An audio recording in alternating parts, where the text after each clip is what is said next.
abençoe os irmãos, amém? Muito feliz de estar mais uma vez aqui com os irmãos. Se eu não me engano, é a terceira vez que estou aqui. Estou muito feliz de aqui estar. O culto de hoje parece que começou às 19h30, não foi? Só que eu me perdi por Vitória fora, irmãos. Eu tive muito tempo fora de Vitória, fora do país. E eu, quando saí daqui, saí novo, só andava de bicicleta. E agora eu voltei, de vez em quando eu me perco aí. Já estava parando lá, não sei nem aonde que eu estava. Aí depois voltei, rodei, até que eu consegui encontrar aqui a igreja. Glória a Deus. Aleluia. Mas graças a Deus que antes mesmo de nós chegarmos, o Senhor já estava acontecendo. Glória a Deus. Hoje é um dia que fala sobre louvor. Não é mesmo? Canta vitória, não é? Canta vitória. Eu gostaria de respeitar este culto e falar a respeito de louvor essa noite. Bem, então você que tem a Bíblia, por gentileza, glória, aleluia. Deus abençoe o sonoplasta dessa igreja, hein? É benção, hein? Aleluia. Glória a Deus. Gênesis, capítulo de número 29.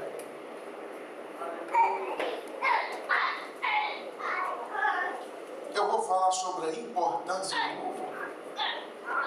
Quão importante é louvar ao Senhor.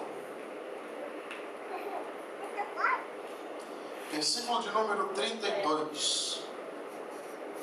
Uma história muito conhecida por todos nós. Diz assim a palavra de Deus: concebeu Leia e deu à luz a um filho, a quem chamou Ruben, pois disse: o Senhor atendeu a minha aflição, certamente agora me amará meu marido. Concebeu outra vez e deu à luz a um filho e disse: porque o Senhor ouviu que eu era desprezada, deu-me também este. Ele pôs o nome de Simeão.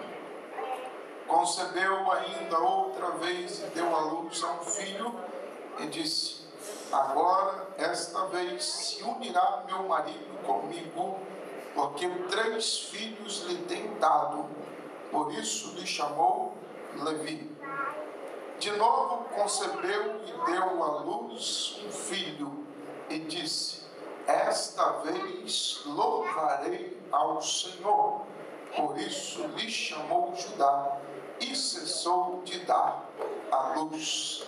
Glória a Deus. Vamos fazer mais uma oração nesta noite. Senhor, meu Deus e meu Pai que está nos céus, louvamos e bendizemos, enaltecemos o teu santo e poderoso nome neste lugar nessa noite.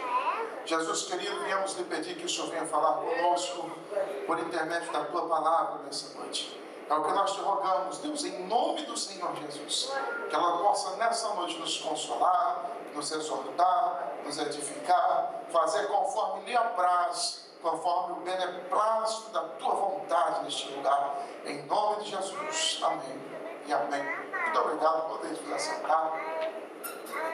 Louvor é uma coisa que me chama muita atenção, porque louvor é algo que toma a terra, vai subir para os céus, no céu já existe, desceu do céu para a terra. Louvor é uma coisa tão interessante que os homens louvam a Deus, Deus é louvado nos céus, os homens já viram os céus louvarem a Deus, Deus observa os homens louvando. E me chama muita atenção, porque, por exemplo, o salmista, ele enfatizou no Salmo de número 150, que tudo que tem fôlego louva o Senhor. Existe uma grande diferença e uma curta similaridade entre louvor e adoração. Adoração, João capítulo 4, versículo 23 e 24, Jesus está no poço de Jacó, por volta de meio-dia, conversando com uma mulher de Samaria, e ele vai trazer uma explicação para ela. porque ela acreditava que seriam em montes que iriam adorar ao Senhor. Jesus olha para o monte da bênção, traz o reflexo do monte da maldição, e ele olha para a mulher e diz: a hora vem, e é esta hora em que os verdadeiros adoradores adorarão o Pai em espírito e em verdade, porque o Pai procura tais que assim o adorem.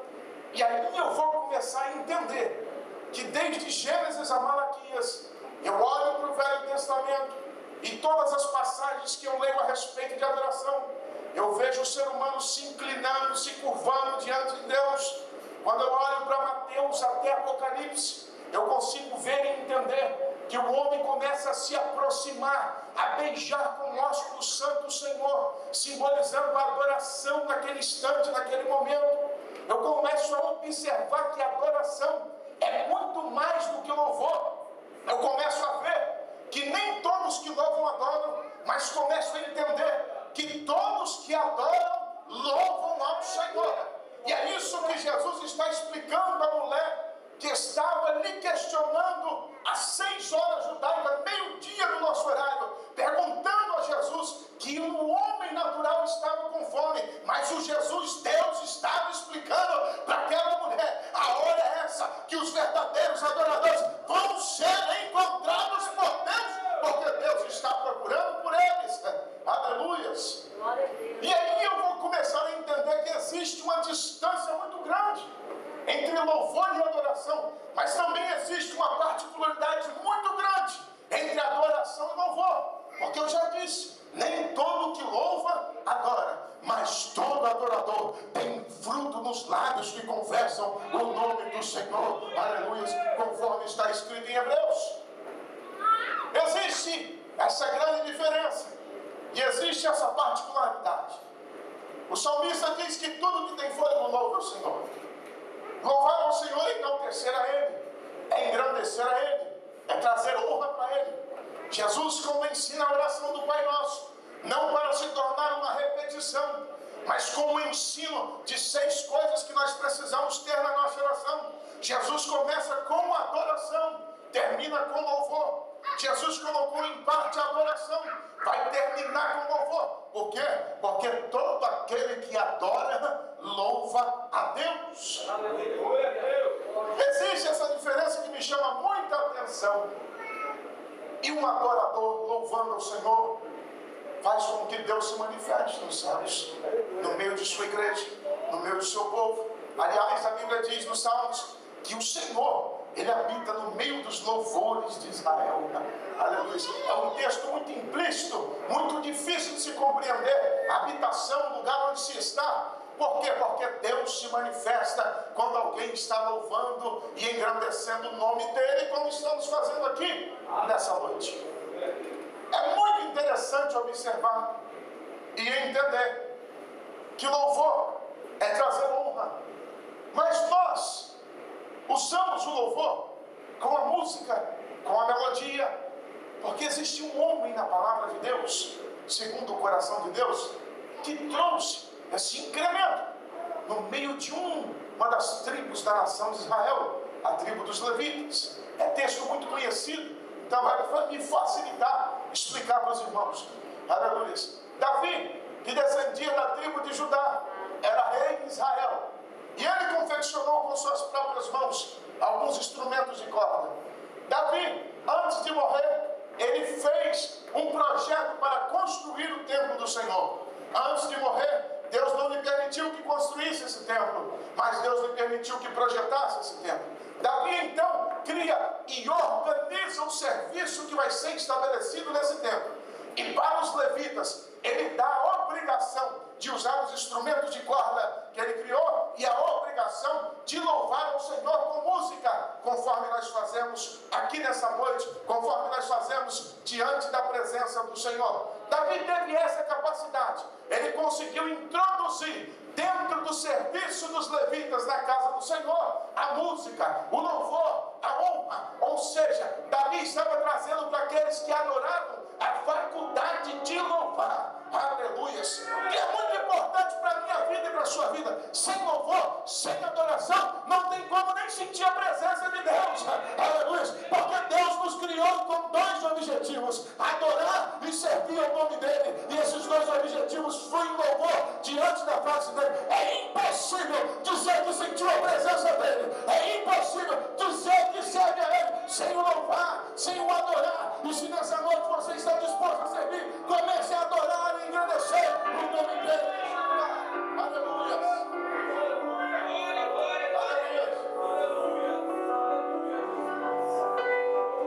Deus, quando cria o homem na face da terra, ele cria o homem para lhe servir e para lhe adorar. A adoração é tão importante que Deus está chamando Isaías para uma grande e importante obra. Mas antes do chamado de Isaías, na visão transcendental que ele está tendo, Deus vai mostrar para Isaías qual é o desejo dele. Deus não tinha necessidade de mostrar, mas Deus vai revelar para Isaías qual é o desejo dele. Isaías está sendo chamado por Deus para uma importante obra. E ele está dentro do templo. Os umbrais das portas dos templos estão tremendo.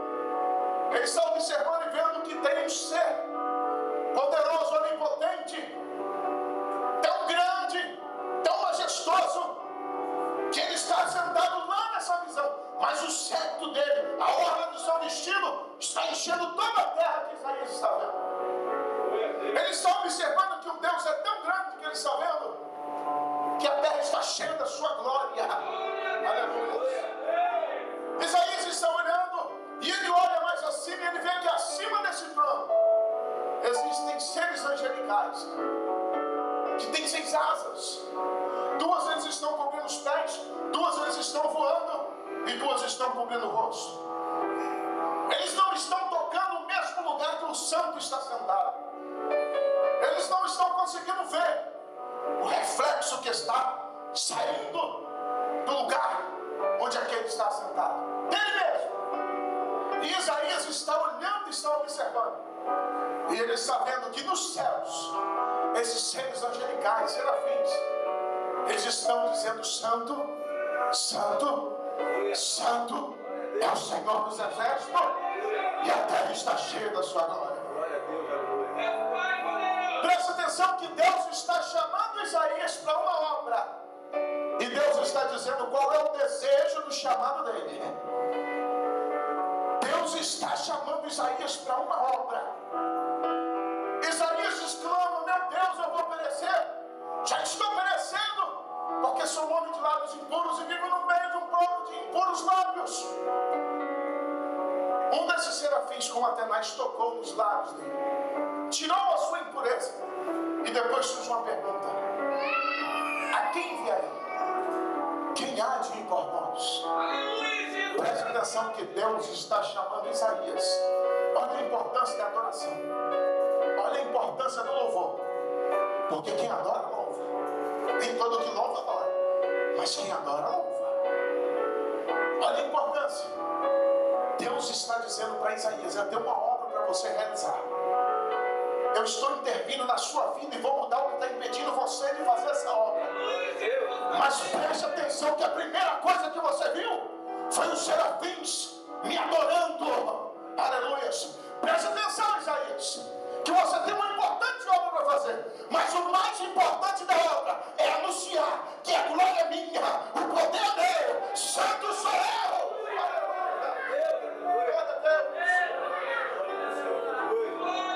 Muitas pessoas não sabem a importância que tem adorar ao Senhor. Muitas pessoas não entendem a importância que tem louvar ao Senhor. Deus criou o homem para o servir, o adorar e o louvar. E isso não é benéfico somente para o Senhor, porque o Senhor não precisa de nada. Você já viu Deus precisando de alguma coisa? Ainda está para existir um texto bíblico, não existe. Deus não precisa de nada. Deus não precisa de ninguém. Não existe nada que prenda a Deus alguma coisa, a não ser Ele mesmo, a não ser a sua palavra, a não ser as suas promessas. Deus não precisa. Então Deus cria o homem e coloca a condição de o homem o adorar, de o homem o louvar. Ele seja glorificado, para que Ele seja exaltado. Mas preste atenção, em todo instante que eu adoro, em todo instante que eu louvo, eu sinto a presença dEle. Eu vejo o agir dEle. Eu vejo o poder dEle.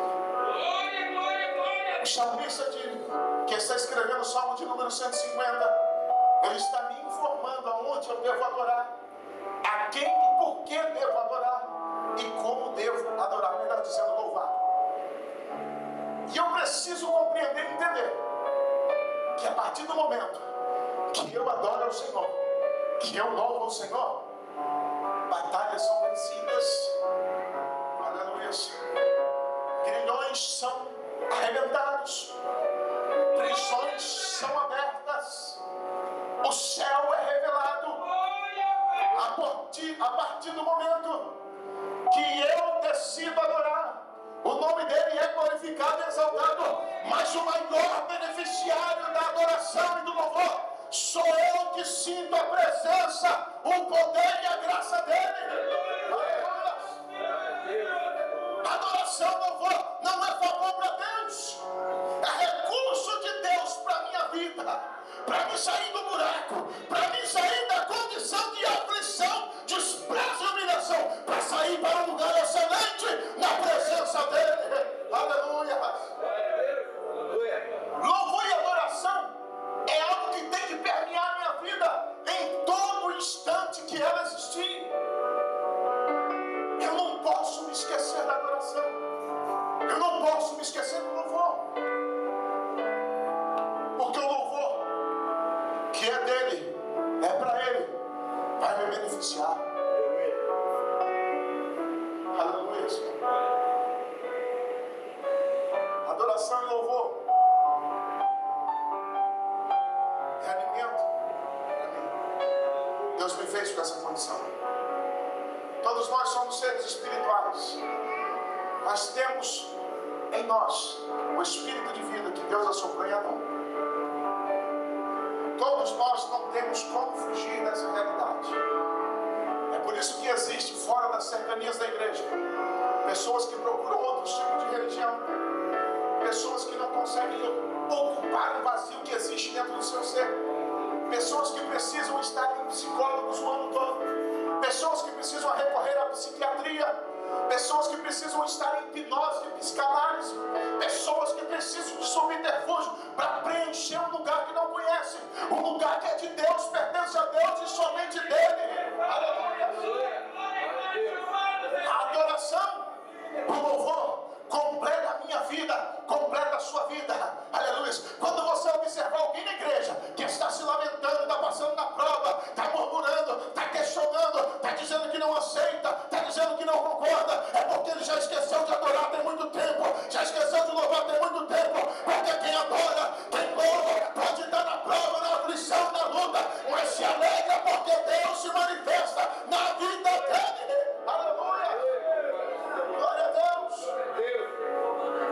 O louvor faz isso, a adoração faz isso, é muito importante. Aleluia. São três coisas que precisam estar no louvor. O salmista ensina: precisa estar a razão, eu preciso ser inteligente para olhar e ver que o sol nasce no Oriente, se põe no Ocidente. Eu preciso ser inteligente e ter razão, raciocinar e ver que de uma minúscula coisa um ser humano é gerado no ventre de uma mulher. Eu preciso olhar para mim e ver que todos os dias de minha vida, todos os segundos, minutos, milésimos de segundo, eu estou respirando e esse oxigênio está entrando para os meus pulmões, está chegando aos corações pelos ventrículos, está descendo pelas artérias até os capilares e subindo novamente pelas veias, trazendo tudo que não presta, jogando para o pulmão jogando para fora, entrando novamente o circuito para dentro de mim.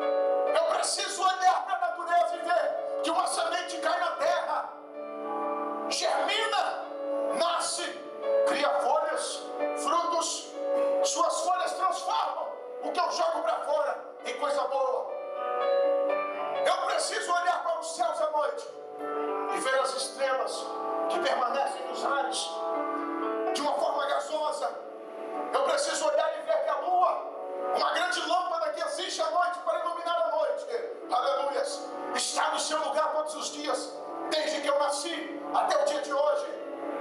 Eu preciso olhar e observar que o mar está cercado pelo termo que ele colocou.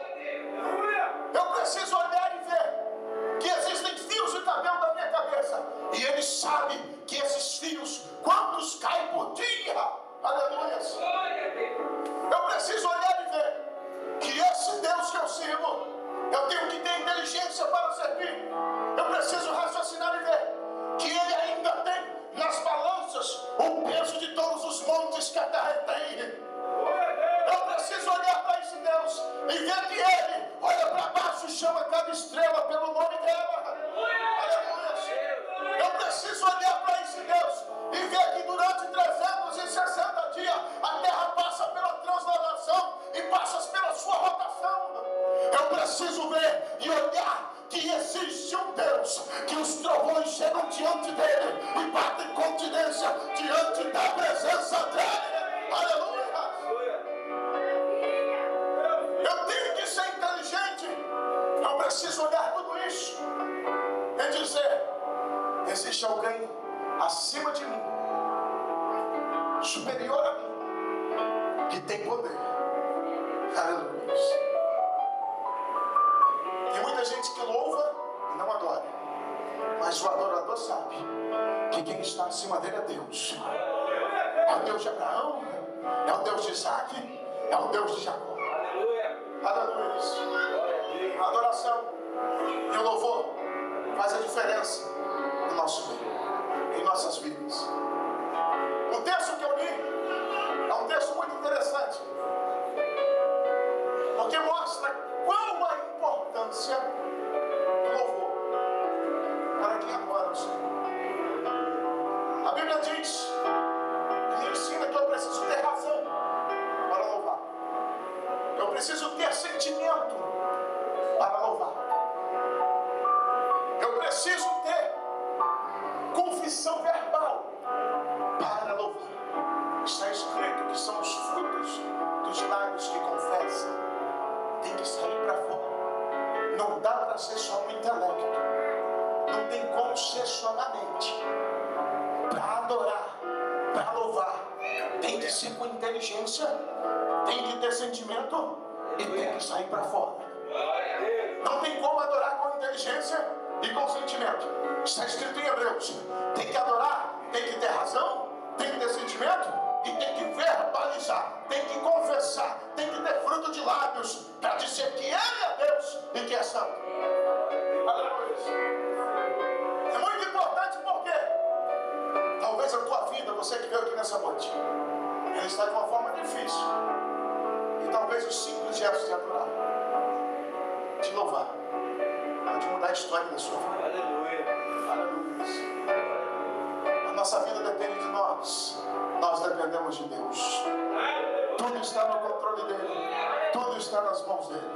Se você decidir abaixar a cabeça e sair daqui como derrotado, você vai sair derrotado. Mas se você decidir adorar, louvar, aleluia, pode até ter um exército na sua frente, mas aí ele vai te dizer: pode ir, Josafá, começa a louvar que eu vou dar a vitória. Aleluia. Glória a Deus. Você pode estar até aprisionado em uma prisão da Ásia Menor, no estilo de grilhões, mas louve, aleluia, louve, muda o quadro da tua história. Os irmãos poderiam começar a se lamentar: meu Deus, Deus nos abandonou, Deus nos deixou, estamos presos, já fomos açoitados, estamos arrebentados. Mas não, os irmãos decidiram orar e louvar ao Senhor. Dependeu da decisão deles. Deus estava só esperando eles começarem a louvar, aleluia, para se manifestar na presença deles. Essa é a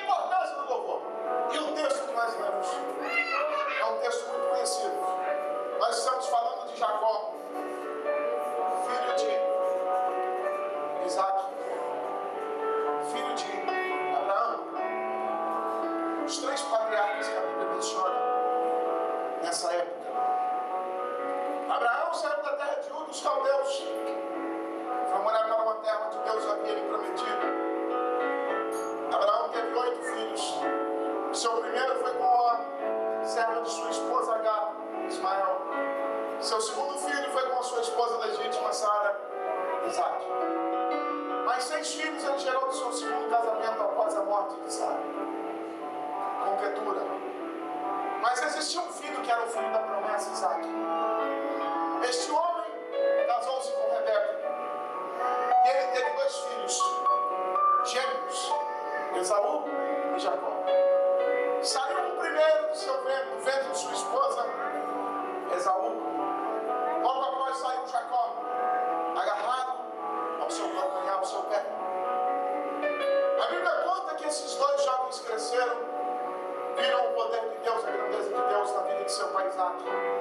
Assim também como Isaac viu o poder de Deus, a grandeza de Deus na vida de seu pai Abraão.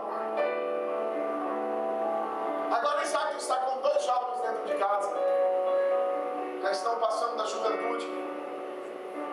Isaac já está envelhecido. Os seus olhos já não conseguem ver como viam antes. E Isaac resolve chamar a Esaú, seu primogênito. Ele dá uma tarefa: Esaú, meu filho, vai caçar, traga dessa caça e faça um guisado para mim, para que eu coma e abençoe, porque eu já não sei mais os meus dias, eu estou muito velho. A Bíblia diz que Esaú fez conforme seu pai lhe ordenara. Mas Jacó, por ordem de sua mãe, pegou 2 cabritos. Sua mãe confeccionou então um guisado que o pai havia pedido para Esaú. Disse a Jacó para que ele fosse, vestisse a roupa de Esaú. Pegou pelos desse cabrito e colocou em suas mãos, em seu pescoço, porque ele era liso no pescoço, e Esaú era peludo no seu pescoço. A Bíblia diz que Jacó temeu em fazer tal coisa, mas a sua mãe lhe trouxe uma palavra muito forte. Ela disse: Jacó, se o seu pai te amaldiçoar, a maldição caia sobre mim, a responsabilidade é minha. Vai lá, obedeça a minha palavra. Jacó obedeceu. Esaú estava no campo caçando. Jacó chega diante de Isaac. Diz: meu pai, está aqui o guisado como o senhor pediu. Coma e me abençoe. Isaac perguntou: é você mesmo, Esaú? Sim, meu pai, sou eu. Sou eu. Não chegue perto de mim. Chegou, tocou em suas mãos. Ele diz: a voz é de Jacó, essas mãos são de Esaú. Já não estavam chegando bem. Ele comeu, depois de comer, ele chamou Jacó, ou melhor dizendo, Esaú. Vem até mim. Deu um abraço e um beijo em Esaú, para sentir o cheiro, se realmente era o cheiro de Esaú, que era homem do campo, contrário de Jacó, que era homem de casa. Ele sentiu o cheiro de Esaú, porque a mãe colocou a roupa de Esaú em Jacó.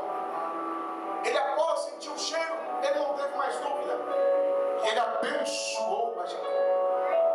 E disse a Jacó: nações se inclinarão diante de ti, governos estarão no teu reino, o trigo será próspero na tua sementeira, mosto o Senhor vai te dar, tu vai prosperar, os teus irmãos vão te servir todos. Aleluia. Após a bênção, aparece Esaú dizendo: Esaú chega diante de Jacó, meu pai, está aqui o guisado. Mas eu já te abençoei. Eu já dei a bênção para você. Como é que você quer dar a bênção, rapaz? Para mim o senhor não deu bênção nenhuma. Isaac logo pensou: Jacó então foi abençoado. Esaú perguntou: o senhor não tem mais bênção para mim? Meu filho, não tem como, porque eu já disse que o outro vai governar os irmãos.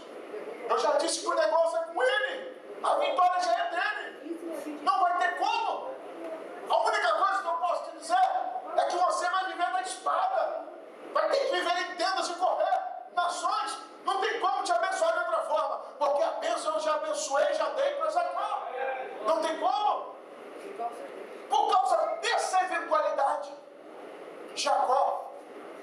sai para outra terra. E ele vai morar onde a sua mãe morava. Ele vai morar com o seu tio Labão. Uma história muito conhecida. Mas eu gostaria que você prestasse atenção para entender o que o louvor faz. Aleluia. Jacó vai morar com Labão. E ele observa e vê que Labão tem uma filha muito formosa. A Bíblia diz que ela era formosa tanto pela sua face como pela sua estrutura. De todas as formas, Raquel era formosa. Já sua irmã Leia não tinha tanta formosura como sua irmã, porém era mais velha, não era mais nova. E Jacó se encantou com Raquel, ao ponto de combinar com Labão 7 anos de trabalho para trabalhar em troca de um casamento com Raquel. Labão combinou, e depois de 7 anos, Labão deu Leia no lugar de Raquel. Aleluia.